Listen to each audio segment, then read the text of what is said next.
আজকে যে সত্য ঘটনাটা শোনাবো সেটা উত্তরপ্রদেশের মেরঠের ঘটনা। ঘটনাটা ঘটেছে 2025-এর মার্চ মাসে। 2016-তে মেরঠের একজন মেয়ে, তার নাম মুস্কান, বাড়িতে সবাই তাকে সুবি বলে ডাকে। তার বাবা মা আর একজন ভাই রয়েছে।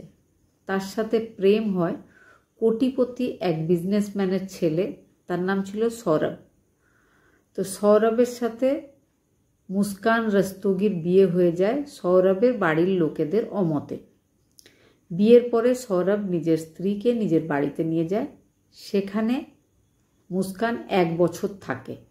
1 বছর ছিল, কিন্তু তাদের ফ্যামিলির সাথে তার বনিবনা হচ্ছিল না। সেই জন্য সে নিজের হাজব্যান্ডকে বলে যে এই বাড়িতে আমি থাকবো না, আমাকে বাইরে অন্য কোথাও নিয়ে চলো। তো ইন্দ্রানগর বলে একটা জায়গাতে সে নিজের বউকে নিয়ে আসে আর একটা ঘর ভাড়া নিয়ে সেখানে তারা দুজন থাকতে শুরু করে। সৌরভ মার্চেন্ট নেভিতে কাজ করত। 2019-এ তাদের একটা মেয়ে হয়। মেয়ের নাম রাখা হয় পিহু। 3 জনের সুখের সংসার। এই ভাড়া বাড়ির থেকে কিছুটা দূরেই ছিল মুস্কানের মা বাবার বাড়ি। সেখানে মুস্কানের মা বাবা আর ভাই থাকতো। আর যে পিহু, তাকে ছোটোবেলা থেকেই তারাই মানুষ করত। সে নিজের মা বাবার থেকেও বেশি নিজের দিদা দাদুর কাছেই মানুষ হতো।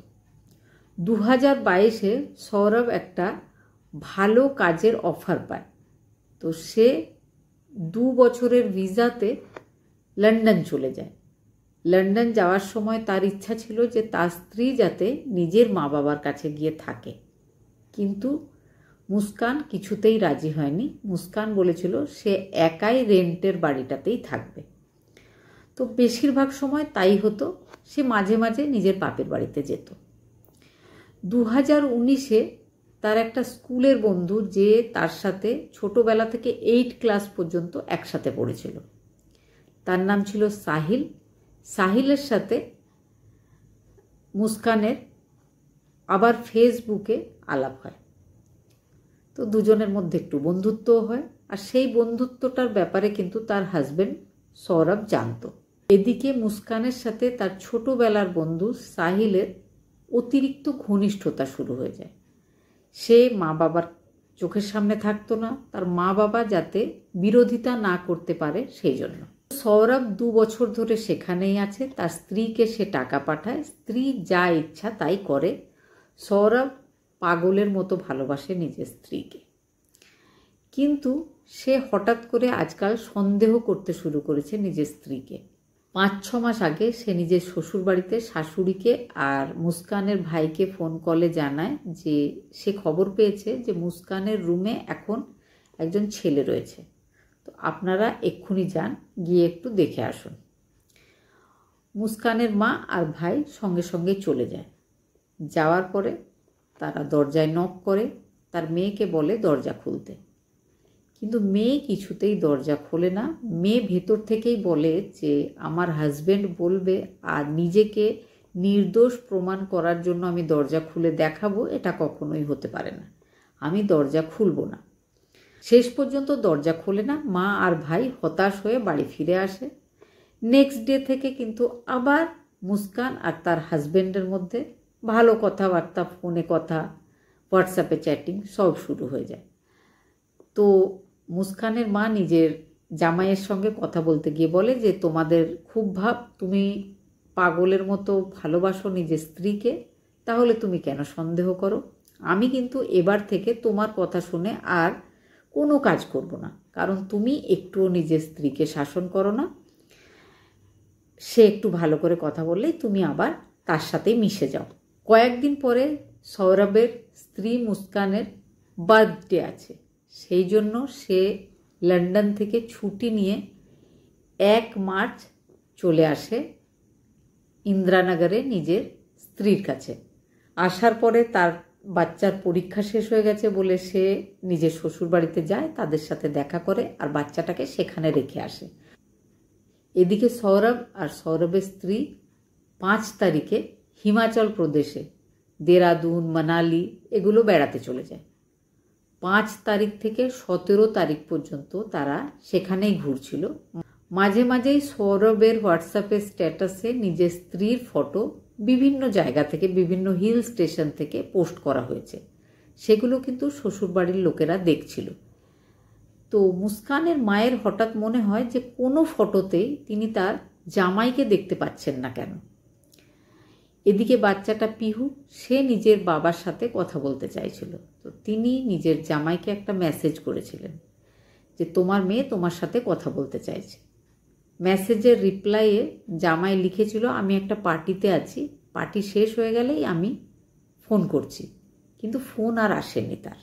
মুস্কানের মা কবিতা রস্তোগি যখনই নিজের মেয়ে বা জামাইকে ফোন কল করেছেন, সব সময় ফোনটা রিসিভ করেছে তার মেয়ে। আর সে বলেছে যে জামাই বাইরে খাবার আনতে গেছে, বা জামাই বাইরে একটু বেড়াতে গেছে, বা কখনো বলেছে যে সে বাইরে পার্টি করছে। তো তিনি 5 তারিখ থেকে 17 তারিখ পর্যন্ত একবারও জামাইয়ের সাথে কথা বলেননি। এদিকে তিনি যখনই কোনো স্টেটাস দিতেন হোয়াটসঅ্যাপে, সেটা দেখে কোনো না কোনো রিয়াকশান তার জামাই সবসময় দিত। লন্ডনে যখন সে থাকতো, এখানে আসার পরে সে কোনো রিয়াকশান দিচ্ছিল না। তিনি নিজের মেয়েকে ফোন কলে জিজ্ঞেস করেন যে তোরা বেড়াতে গিয়ে কি দুজনে আবার তর্কাতর্কি ঝগড়া ইত্যাদি করছিস? তো সে বলে হ্যাঁ, ঝগড়া তো হচ্ছেই, যেমন আমাদের ঝগড়া হয় মাঝে মাঝে তেমনই হচ্ছে। 17 মার্চ 2025 তাদের মেয়ে আর জামাই হিমাচল প্রদেশ থেকে ঘুরে বাড়ি ফিরে আসে। 18 তারিখ সকালে সে নিজের মাকে ফোন করে। মাকে ফোন করার পরে বলে যে আমার মেয়ের সাথে আমার কথা বলায় মা বলে এবার নিজের মেয়েকে নিয়ে যাও। তো সে বলে যে আমি বিকেলে আসছি, এসে নিয়ে যাব। সে ফোন করতে করতে কেঁদে ফেলে নিজের হাজবেন্ডের কথা বলতে গিয়ে।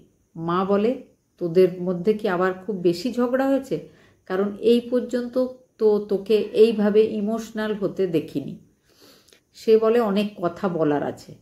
তো তার মা বলে যে এইভাবে ফোনে কথা হবে না, তুই বাড়ি আয়, যখন মেয়েকে নিতে আসবি তখন কথা শুনবো। তো সে 18 মার্চ বিকেলবেলায় 4টের সময় বাড়ি যায় মায়ের কাছে। তো তার মা জিজ্ঞেস করে যে সৌরভ বা জামাইকে সঙ্গে নিয়ে আসিসনি কেন? তখন সে কাঁদতে শুরু করে। কাঁদতে কাঁদতে সে বলে যে তোমাদের জামাই আর বেঁচে নেই। এই কথাটা শুনে মা খুব অবাক হয়ে যায়। মা বলে তুই পাগল হয়ে গেছিস? এই তো তোরা কালকে ঘুরে এলি, ততদিন জামাই ঠিক ছিল, হঠাৎ জামাইয়ের কি হলো?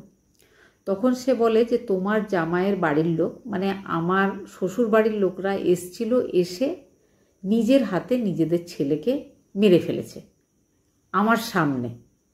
মা অবাক হয় যে একটা ভাড়া বাড়ি, ওপর তলায় লোকজন ভাড়া থাকে, নিচের তলায় একটা বড় বেকারি আছে, এত লোকজনের মধ্যে তোর শ্বশুরবাড়ির লোকজন এসে তোর হাজব্যান্ডকে মেরে ফেললো আর তুই কিচ্ছু করতে পারলি না? তো সে বলে না, আমি কিচ্ছু করতে পারিনি, কারণ আমার গলাতেও তারা একটা ধারালো ছুরি রেখে দিয়েছিল, আমি ভয়ে কিছু বলতে পারিনি। ভদ্রমহিলা বিশ্বাস হচ্ছিল না, কিন্তু তাও তিনি চুপ করে মেয়ের কথা শুনছিলেন।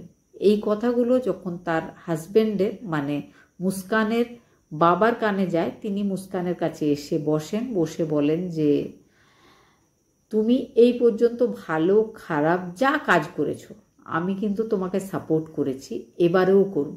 যদি তুমি কোনো ভুল করে থাকো তুমি কিচ্ছু লুকিও না, তুমি সবটা আমাদেরকে বলো, আমরা নিশ্চয় সেই প্রবলেম থেকে তোমাকে বের করব।